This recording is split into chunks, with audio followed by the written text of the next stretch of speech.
So there's a lot of homes out there that maybe are in the absolute perfect area, Hmm. right? But they're just a little bit run down or maybe, you know, outdated completely.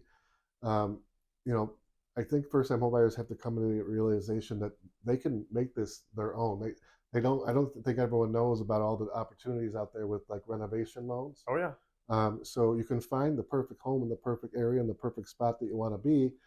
Maybe it's completely outdated. Maybe everything's from the 60s on the inside. But you got to look past that. You got to look Hmm. past that because you can redo the entire inside of that home and get the money to do so. And you only have to put 3% down on a type of loan like that. So we can get a bid from a contractor. We can add the purchase price to whatever, everything you want done that you tell your contractor you want done. He gives us a bid, and then we have all the money and all the materials are paid for, all the work.